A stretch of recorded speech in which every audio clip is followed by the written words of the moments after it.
ମୁଁ ରଶ୍ମିତା ଭୋଇ ସରପଞ୍ଚ ସତ୍ୟଭାମପୁର ଗ୍ରାମ ପଞ୍ଚାୟତ। ଆପଣଙ୍କ ପଞ୍ଚାୟତରେ ଆକ୍ଟିଭ କାମ କ'ଣ ହେଇଛି? ଆମର ସ୍କୁଲ ଆଉ ବାତ୍ୟା ଆଶ୍ରୟସ୍ଥଳୀ ସାଇକେଲ ସେଣ୍ଟର ଯେଉଁଟା ଆଉ ଗାଁରେ କଚ୍ଚା ରାସ୍ତା ଥିଲା 4-5ଟା କରୁଛୁ। ସ୍କୁଲ କାମ ବେଶୀ ଟିକେ କାମ କରୁଛୁ କାରଣ ପିଲାଙ୍କ କଥା ସେଇଟା ସ୍କୁଲ କାମ ବେଶୀ କରୁଛୁ। ହଁ, ଏବେ ଦେଖାଯାଉଛି ପ୍ରତ୍ୟେକ ସ୍କୁଲରେ ସ୍କୁଲ କାମ ଏକଦମ ବାଉଣ୍ଡରୀ ଚକାଚକ ହେଇଯାଉଛି, କିନ୍ତୁ ଦେଖିବାକୁ ଗଲେ ଶିକ୍ଷା ସ୍ତର ଏକଦମ ଭିତ୍ତିହୀନ। ଯେଉଁ ପ୍ରାଥମିକ ଶିକ୍ଷା ସ୍ତର ରହିଛି, ପ୍ରାଥମିକ ଶିକ୍ଷାରେ ଦେଖିବାକୁ ଯାଉଛି 5ଟି କ୍ଲାସ୍ ରହିଛି, ଟିଚର ସମସ୍ୟା ରହିଛି, 2ଟି ଟିଚର ରହୁଛନ୍ତି। ଆପଣଙ୍କ ପଞ୍ଚାୟତରେ ସେମିତି ଟିଚର ସମସ୍ୟା ଅଛି ନା ଟିଚର ଫୁଲଫିଲ୍ ଅଛନ୍ତି?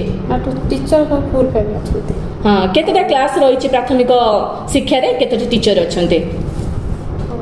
ତାଙ୍କର ଗାଇଡ଼ଲାଇନ୍ ଅନୁସାରେ 30ଟି ପିଲାରେ ଆମର ଗୋଟେ ଟିଚର ଦେବୁ।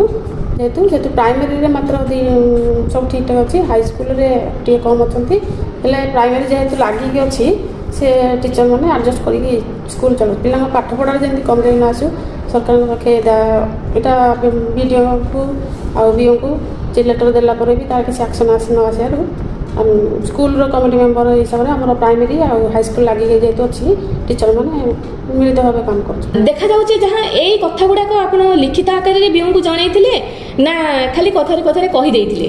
ନା, ଲିଖିତ ଆକାରରେ ଦେଇଥିଲି 2 ବର୍ଷ ପୂର୍ବରୁ, ଆଉ ମୁଁ ଯାଇନି କାର୍ଯ୍ୟକଳାପ ଦୃଷ୍ଟିରୁ ଦେଇଥିଲି, ଲିଖିତ ଆକାରରେ ଦେଇଥିଲି। ତା ସେମିତି ବି ବିଓଙ୍କୁ ଜଣାଇଥିଲେ। ବିଓ ତ ଚେଞ୍ଜ ହେଉଛନ୍ତି, ବର୍ଷକୁ 4ଟା ଗଲଣି।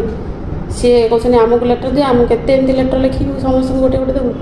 ବ୍ଲକରେ ବିଡ଼ିଓ ବଦଳୁଛନ୍ତି, ବିଓ ଅଫିସରେ ବିଓ ବଦଳୁଛନ୍ତି। ଆଚ୍ଛା, ଜଣେ ସରପଞ୍ଚ ହେଇଛନ୍ତି, କ'ଣ ସ୍ୱପ୍ନ ଦେଖିଛନ୍ତି? କିଛି ସ୍ୱପ୍ନ ତ ସାକାର ହେଲାନି, ଯାହାକି ବ୍ଲକ ପ୍ରଶାସନ ବହୁତ ଢିଲା।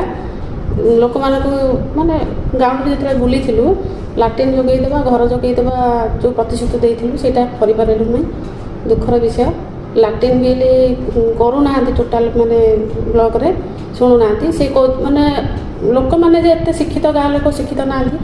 ସେ କହୁଛନ୍ତି ଯେ ଆମେ ଯେତେବେଳେ ଦେଇ ଦେଉଛୁ ୱାର୍କର ତା ଉପରେ ଲାଗି ଦେଉଛେ ଟ୍ୱିନ୍ ପିଟ୍ କରିବ, କିନ୍ତୁ ତାଙ୍କୁ ଭଲରେ ବୁଝାଉନାହାନ୍ତି। ସେ ଯେତେବେଳେ ସିଙ୍ଗିଲ୍ ପିଟ୍ କରିକି ବସୁଛନ୍ତି, ଇଏ କହୁଛନ୍ତି ଆମେ ଲାଟ୍ରିନ୍ ବିଲ୍ ଦେବୁନି। ସେ ମାନେ ବହୁତ ଆମର କାମ ଢିଲା ଅଛି, ବ୍ଲକ ପ୍ରଶାସନ ବହୁତ ଢିଲା ଅଛନ୍ତି। ବିଧାୟକ କେତେ ସହଯୋଗ କରନ୍ତି? ବିଧାୟକଙ୍କ ସହଯୋଗ ମୁଁ କିଛି ନିଏନି। ମୁଁ ପଞ୍ଚାୟତ ଲ୍ୟାଡ୍ ଯେତିକି କାମ ମୁଁ ମୋ ଗାଁ ଲୋକମାନଙ୍କୁ ସହଯୋଗ କରେ। ମ୍ୟାଡ଼ାମ୍, କାଲି ଆମର ସରପଞ୍ଚମାନଙ୍କର ରାଲି ଥିଲା, ସେଥିରେ ଉପସ୍ଥାପନ ବି ହେଇଛି ଆମର ଏଇ ଭତ୍ତା ପାଇଁ। ବହୁତ 2000 MLA ଭୋଟ ହେଲାଠୁ ଆଉ ଭତ୍ତା ସାଂସନ କରିନାହାନ୍ତି।